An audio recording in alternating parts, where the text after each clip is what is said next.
Hey flower friends, welcome back to Flower Patch. We are going to take a little tour of the Secret Cottage garden here in mid-June. Things are really starting to pop and I know you're going to enjoy seeing everything that is going on. You will also see that this is not picture perfect. So I've still got a lot of work going on and I just fit it in when I can. This is not something that I ever expect perfection. And I hope it gives you a little encouragement that you do not have to have perfection to enjoy your garden. When you come out, just enjoy what does look good, ignore what you can't get to right now, and know that you will in time. And just enjoy your garden. It's supposed to be a stress-free zone. There you have it. And if you are new here, my name is Pam, and I garden in the mountains. Zone 8, but I have a short garden season, and I take you along on my adventures here to see how I deal with all the challenges that happen because of my climate. All right, let's get going on the tour. Here's the entrance to the Secret Cottage garden. Now remember, I'm still not done. I'm working on this, but I wanted to show you what it looks just a week or so later from my last one. Show you how dramatically things can change just by giving a little bit of time, but also, you know, the weather, the bloom time. This is now June 12th, but I wanted to take you around here. This is a hardy geranium. I do love hardy geraniums. This one is just gorgeous. It holds the flowers above the foliage and is beautiful. I'm definitely going to get another one of these. This one I could divide, but I noticed the garden center here close by to me at the Ace hardware store has another one, and it was like $6 for a gallon. So I thought I would grab another to place out in my Secret Cottage garden. And this is a spot that I put plants that I want to take care of until I can get them into the ground. So let's go turn back around. Now some things are just set staging. I think I have an idea now for these are my not distant drop Coco Loco roses, and they need to be potted up desperately, fed and pampered a little bit. They're struggling, and that's because, well, it was a rough winter and they were still in these little pots, so it's time to give them some TLC. I have a wood whiskey barrel, wine barrel half that I could put them both in. And I may do that, but I haven't decided for sure. There's another tub, galvanized tub, that I could put them into and place out here. But this is a quarter barrel. I love this size. I fill this with impatiens. It's got some weeds coming up in there that I need to get to. But here's the hosta, still going strong. That thing will go strong all summer. My hydrangeas back here, they're going to bloom soon. I've moved this bench back. It's not level yet, but I'll get to that when I get some help from my husband. We'll just shim up one side. So this rose, I think this is my awakening. I had to dig up from my rose alley because I have to find a new spot for it because where it was at the arbor I removed. Not arbor, but obelisk. This pot I am considering putting in the center here. And I'm thinking I will put a tree rose or some kind of a gotcha plant, like catches your eye, rather than having a fountain. Now I'm thinking of putting a nice tiered fountain here, but we'd have to get a trench dug for the electrical, all of that. So until then, I'm thinking a eye-catching plant in this pot will be perfect. It's a good size, and I can place, you know, one of these regular standard pots inside of it until later. Because this one doesn't have enough drainage if you plant directly in it. So instead of drilling more holes, I had thought of making it into a fountain, and that's something I still could do in the future. So I'm not going to drill holes. So over here you see a sunken part, that's from gopher damage. I will start, as I said, I stated this in my entrance garden video, I'm going to use my castor oil solution and start spraying. I'll go into later why I have hesitated. But these lilies, gophers love lilies too, so I have them in the pots. I'm going to sink them into the soil, and that poor echinacea needs some water. That's going to be sunk into the soil. The gophers love it. The gophers are very bad in this bed, so everything in here just about gets eaten. There's a few plants that they don't eat, and that's been my phlox, and the foxgloves, and the iris, though they will chew on iris, I have found. So here's one, an echinacea that's already in the ground. I'm still working on my irrigation out here. one thing at a time. I did a brief video and I'll show a clip here. This clematis is supposed to be on the front, not on the back of the fence, and it's blooming away back there. So you can see that here. Now I am going to work on this hay rack. I thought it was 36 inch, but it's not. And this is the one the gal said they quit carrying.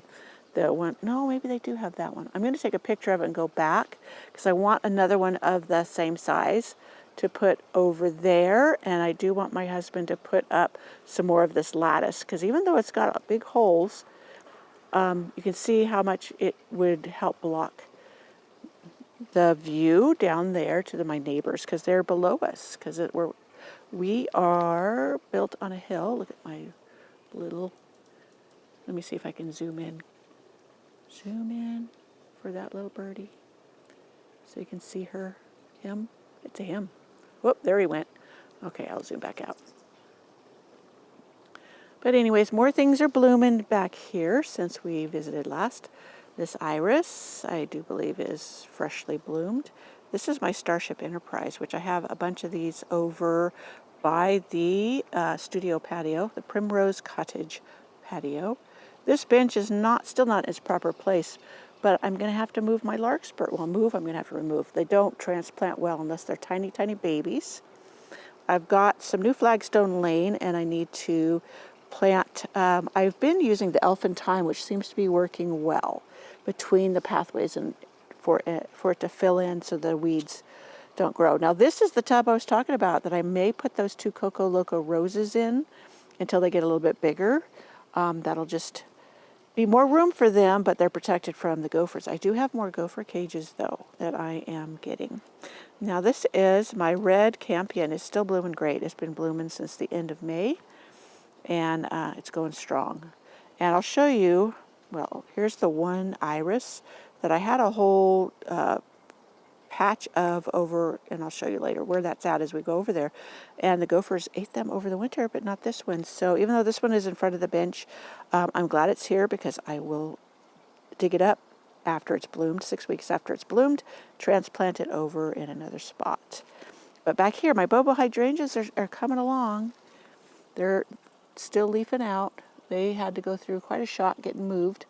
So I need to make sure I put a sprinkler back here. The irrigation's not set up back here either, and I am getting to that. That's the main thing on my list for here.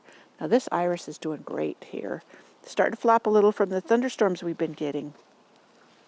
Down here, I love this plant. This is Prover Winners Carolee Petite Pink Gara.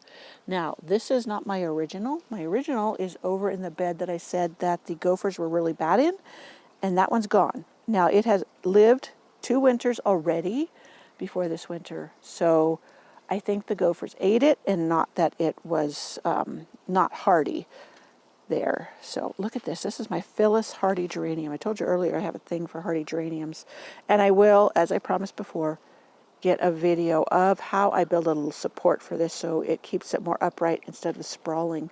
My Orion here, oh, it's starting to bloom. Orion is very close in color to Roseanne, but it's supposed to be superior, and I don't know why. This is the first year it's bloomed for me. I've had it a couple of years, and I had it over in the Rose Alley garden, but it didn't do anything there. It may have been just a bit too much shade, or maybe it was too clayey over there. This soil back here is very sandy, very loose draining, so maybe it likes that condition better. My iceberg rose, climbing up this arbor, doing beautiful. It's an arbor bench. We never sit on it, so I've made it into a little fountain area.